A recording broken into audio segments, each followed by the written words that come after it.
Joining us on the line right now is Tucker Carlson from the Daily Caller. You see him on Fox News, all-around good guy. Good to have you with us, Tucker. How are you? Well, good morning. Great.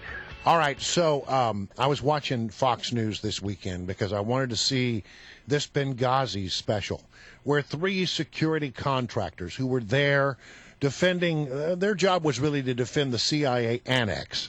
But when the attack began against the diplomatic outpost, they were delayed, and finally, even though they had been told to stand down, they said, to heck with it, we're going to go over and see what we can do. The upshot of the whole interview seemed to be that they all felt that if they had not been delayed, that lives over at the diplomatic outpost in Benghazi might have been saved. Yes. Your thoughts about this incredible and powerful interview that Brett Baer did? Well, they said that point blank, that the Ambassador Stevens would be alive right now if we were allowed to go when we wanted to go.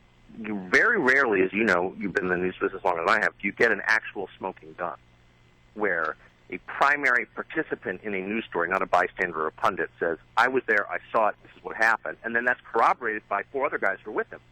I mean, it's bulletproof.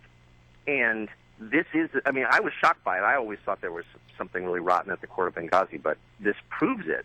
And the State Department response has been unbelievable. They called the guys liars. Marie Harf, who's the spokeswoman / flack for the president, gets up and basically says they're lying, which is almost unbelievable. I think it would be a shame if lost in all of this. I mean, it's prima facie shocking, of course, and there will be ramifications in Congress.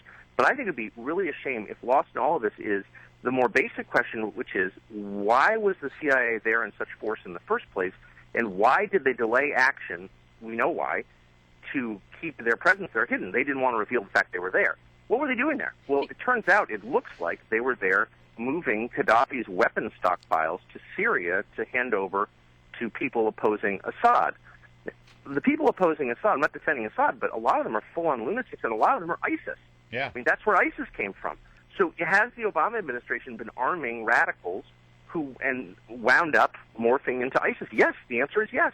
And why does nobody care? I mean, you don't have to be some crackpot Ron Paul guy to think, boy, that's kind of an interesting story, and why didn't Congress get to weigh in on this? And, like, why is this something that we shouldn't talk about? Hey, Tucker, that interview on Fox is so compelling, and I think it also raised more questions, too, just about, the chain of command here. We had these guys talking about the stand-down order, but how high up in the administration do you think that came from? There seems to be questions about where it came from.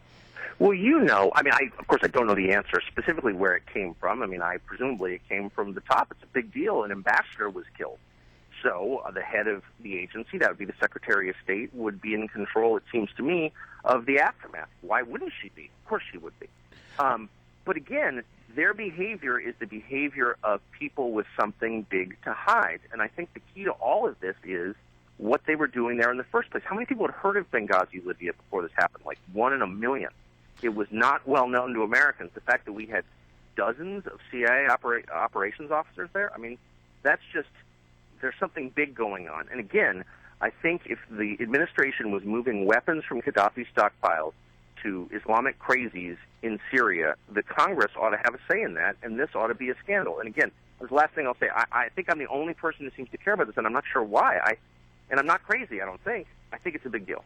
Tucker Carlson, it is a big deal. You're a big deal, too, by the way, Tucker Carlson, our editor of the Daily Caller, and, of course, the brilliant co-host of Fox and Friends Weekends. Tucker, I think that the conventional wisdom since the 2008 election was that domestic policy was really sort of the going to trump all politics in America. We had, we'd had our folly in Iraq under Bush, Cheney, and the reaction to 9/11, but now, things are calmed down. Osama bin Laden's dead, and it's all about domestic. And now you see ISIS rearing its head over there in the Middle East. And the president over the weekend on Meet the Press had this to say. I want everybody to understand that we have not seen any immediate intelligence about threats to the homeland from ISIL. It almost sounds like many people saying that he's, in a way, minimizing the direct threat from this terrorist group, despite the fact that we've seen 2 YouTube videos of beheadings of American journalists. Is this a way to sort of minimize the threat so that it's to the political advantage of his party? And if so, is that a wise thing?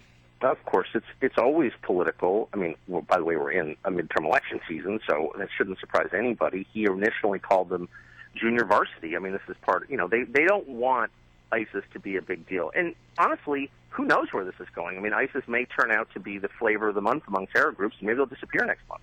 But there's no doubt that we are at a pivot point in world history. I mean, we clearly are. Everything is changing. And in the Middle East, everything is multiplied exponentially always. So things are changing even more, and they're more violent and more crazy, and you don't know where this is going. But I can tell you the real concern among sober people who actually care is that you will see the important states in the region, like Saudi Arabia particularly, but also Jordan, become, and all the Gulf states, Qatar and Oman, we need them. They make it possible for us to have an economy. Cheap energy means a vibrant economy, period. Despite what Greenpeace says, that's true. And if those states become undone by the turmoil in the region, if you see some regional war break out, boy, I mean, our lives are going to change for real, not theoretically, but for real. And that's the direction it seems to be going. And are they aware of that? Are they taking that seriously? It doesn't seem like it. The president, in his Meet the Press interview, said, "Look, we're not going to be able to do anything unilaterally by executive order on immigration." And when asked why, his answers seemed to be, "Well, the whole border crisis thing really changed the politics of the moment and made it impossible to do so." And I was stunned, shocked, and amazed that there wasn't a follow-up question or a follow-up comment. But, Mr. President, you caused the border crisis. Good point. It's totally true. And you got to give him points for honesty. He's right. The politics shifted out from underneath him, and he had no choice but to really had no choice. Harry Reid was leaning on him. He doesn't want to lose more Senate seats as a result of this. My favorite line of the whole thing was, after the election, I'll explain to you why letting in millions more workers, low-wage workers into this country will be good for the economy. Right. It's going to take a while to explain that. You can't handle that fact. Between now and November, it's just way too complicated. So we'll wait. Have to buy a lot of economists to explain that. Well, about the decision to delay, any thoughts? Well, I mean, it was inevitable. The Senate Democrats are freaking out. Harry Reid has an awful lot of sway in the White House. He's a pretty tough guy. He's a focused guy, unlike Obama. He knows what he wants, and people who know what they want tend to get it. And he went over there and said, "Knock this off. Are you kidding? We're going to lose Arkansas. We could lose Louisiana. Slow down here." And so they were forced to do it. What I'm amazed by is the so-called immigrants' right groups, people who are here illegally, demanding the right to stay and to get benefits. Tucker, imagine if you went to Mexico and said, "I'm here illegally. I'm not a citizen, but I demand that you pay for free health care and free education for my kids and give me welfare." Yeah. They'd throw you in jail. No country would put up with that. Come on, only us. Tucker, do you have any predictions of what the president's going to talk about when he gets to his policy regarding ISIS this week? We're going to hear from him Wednesday. How bold do you think he'll go? I got to be totally, I shouldn't admit this, but after 7 years of watching this guy really carefully, all the speeches are starting to blend together. I mean, he's gotten to kind of the Charlie Brown stage where everything he says sounds like, wah, wah, wah, wah, wah. You know what I mean? Sure. I will read it rather than listen to it because I can't get past that. All right. It's hard to say we're going to get the Peshmerga to fight it, I guess. Tucker Carlson, thanks for joining us. I'm sure it'll be a Thanks, guys. soaring, rhetorical, and stirring wah, wah, wah, wah, wah. And that's the